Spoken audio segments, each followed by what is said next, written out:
So hello friends, welcome to learn services. This is Ram Soni. आज MPPSC ने dental specialist की vacancies के लिए रिजेक्शन लिस्ट दिया है, लेकिन इसमें सबसे इंपॉर्टेंट इन्फॉर्मेशन ये है कि प्रॉपर तरीके से ही बताया गया है कौन सी रीज़न है जिसके कारण कैंडिडेचर रिजेक्ट किया गया है। इसके बाद सेकेंड नोटिफिकेशन भी आया जिसमें इंटरव्यू डेट की शेड्यूल भी आ चुके हैं प्रॉपर तरीके से। और यहाँ पर एमपीपीएससी की तरफ बताया गया है कुल 14 वैकेंसीज के लिए जो रिक्रूटमेंट इस समय हो रही है उसके लिए जो इंटरव्यूज़ हैं वो स्टार्ट हो जाएंगे 30 अक्टूबर से। 30 अक्टूबर और 31 अक्टूबर को आपके इंटरव्यू चलेंगे और यहाँ पे सारी इन्फॉर्मेशन आपके सामने दी हुई है। और साथ में भी लिखा गया है कि आप जो अपने साक्षात्कार पत्र हैं, इंटरव्यू कॉल लेटर है, वो 20 अक्टूबर से डाउनलोड कर सकते हैं, है ना। और भी डिस्कस करेंगे कौन कौन सी हमें प्रिकॉशंस रखने चाहिए, लेकिन उससे पहले डिस्कस कर लेते हैं कैंडिडेचर रिजेक्शन की क्या क्या इसमें रीज़न दिए हुए हैं। Let's talk about this one. ये हर किसी को पता होना चाहिए कि आने वाले कल में वापस से वैकेंसीज जारी होंगी, तो एटलीस्ट आपको इसके बारे में जानकारी होनी चाहिए ना। यहाँ पे आप देखेंगे प्रॉपर तरीके से लिखा है, इसमें कई सारे नाम लिखे हुए हैं। यहाँ पे लिखा है आवेदक को पीजी हुए तो 10 अंक थीसिस कार्य हेतु प्रदान किए गए हैं। मतलब ये पूरे रीजन दिए, आप लोग देख लीजिएगा प्रॉपर तरीके से। अब इसमें मुझे अलग से पढ़ने की जरूरत नहीं है, लेकिन ये प्रॉपर तरीके से नोटिफिकेशन मैंने अपने Telegram group learn services dental surgeon में शेयर कर दिया है, तो वहाँ पर आप देख सकते हैं। वैसे एमपीपीएससी की वेबसाइट में भी आपको ये प्रॉपर तरीके से ये नोटिफिकेशन मिल जाएगा। लेकिन ये जो सारे रीज़न हैं, आप लोग हर किसी का रीज़न एक बार पढ़िएगा ज़रूर, जिससे एटलीस्ट आपको आइडिया मिल सके कि बेसिकली क्या क्या रीज़न है। जैसे यहाँ पर बताया गया है कि अतिरिक्त शैक्षणिक योग्यता है तो प्रस्तुत प्रमाण पत्र 1 वर्ष से कम अवधि का होने के साथ ही सर्जिकल ऑन्कोलॉजी में कारणभव प्रमाण पत्र है। मतलब 1 वर्ष से कम यदि है तो यहाँ पे माना नहीं गया है उसको। ये भी काफ़ी इंपॉर्टेंट रीज़न यहाँ पे आपके सामने दिया हुआ है ना। तो यहाँ पे हर किसी का दिया। इवनली एक रीज़न ये भी काफ़ी इंटरेस्टिंग है कि यहाँ पर प्रस्तुत प्रमाण पत्र यूनिवर्सिटी ऑफ हांगकांग का है।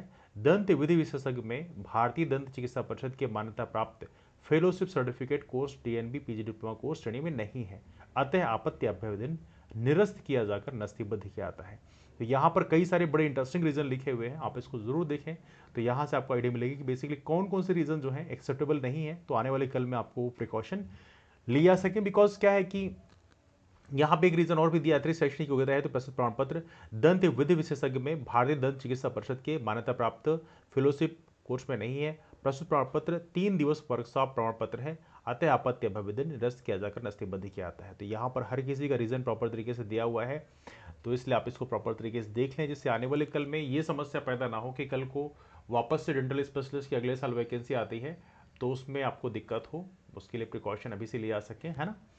तो ये रहा डिस्कशन हमारे इस टॉपिक में। यदि आप लोगों के पास फर्दर कोई डाउट्स हैं तो आप लोग नीचे कमेंट करके पूछ सकते हैं। एंड अपार्ट फ्रॉम दैट जो सबसे इंपॉर्टेंट है वो है इंटरव्यूज़ की डेट। इंटरव्यूज़ आपके स्टार्ट हो जाएंगे 30 अक्टूबर से। 30 और 31 अक्टूबर को आपके इंटरव्यूज़ होंगे। अब देखिए, डेंटल स्पेशलिस्ट का इंटरव्यू है, क्योंकि डेंटल सर्जन के इंटरव्यूज़ में कुछ जीएस बेस्ड क्वेश्चन पूछ लिए गए थे, जैसे हेल्थ बेस्ड जो स्कीम्स हैं वहाँ से क्वेश्चन बन गए थे। अभी मेडिकल ऑफिसर्स के जो इंटरव्यू है एमबीबीएस वालों के, वहाँ भी कई सारे गवर्नमेंट स्कीम से क्वेश्चन पूछे गए थे, है ना।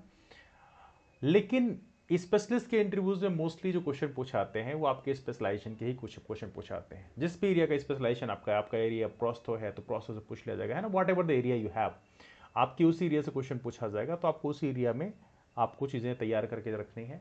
केस स्टडीज जरूर कई बार पूछा आता है, मतलब अप्लाइड जो नॉलेज है वो पूछा आता है। कई बार प्रोसेस पूछ ले आता है कि हाँ ये प्रोसेस आप फॉलो करते हो, इसका क्या प्रोसेस है बताओ, प्रोसेस बताओ।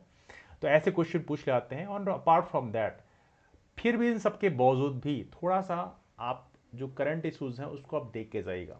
जैसे हमारे देश में प्रेजेंट टाइम में जैसे आयुष्मान भारत योजना बहुत चर्चा में है, उसके बारे में आपको हल्की सी जानकारी जरूर होनी चाहिए कि 5 लाख रुपीज़ का 1 साल का इंश्योरेंस कवर दिया जाता है।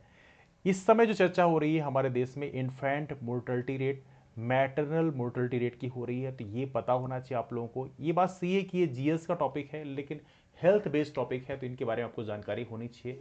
एंड अपार्ट फ्रॉम दैट अभी हाल ही में ग्लोबल हंगर इंडेक्स जारी किया गया, इससे भारत की रैंकिंग काफ़ी खराब रही है। तो उसमें कौन कौन से फैक्टर्स हैं, मेल न्यूट्रिशन क्या होता है, स्टंडिंग क्या होती है, वेस्टिंग क्या होती है, थोड़ी थोड़ी जानकारी आप जरूर इसको थोड़ा पॉलिश कर लीजिएगा। मैं नहीं कह रहा हूँ बहुत ज़्यादा जीएस आप पढ़िए, लेकिन इन छोटी छोटी चीज़ों को जो मैं डिस्कस कर रहा हूँ इसको थोड़ी जरूर आप देख के जाएगा, जिससे आपको फर्दर इंटरव्यूज में देखिए क्वेश्चन यदि पूछा आता है तो आपके पास सॉरी सर बोलने का ऑप्शन हमेशा ओपन रहता है। लेकिन उसके बारे में हल्की सी भी इंफॉर्मेशन आप दे देते हैं तो आप बाकी कैंडिडेट्स की तुलना में आपको थोड़ा सा एज मिल जाती है, और ये काफ़ी इंपॉर्टेंट होता है ना। तो चलिए डिस्कशन को वाइंड अप करते हैं। आपके पास फर्दर कोई डाउट्स रहेंगे रिगार्डिंग इंटरव्यूज तो आप जरूर नीचे कमेंट करके या हमारे टेलीग्राम ग्रुप के माध्यम से आप पूछ सकते हैं। मुलाकात करते हैं फिर, तब तक के लिए bye, take care, have a wonderful day, keep moving forward and take care and wish you all the best for your interviews. That's all, thank you.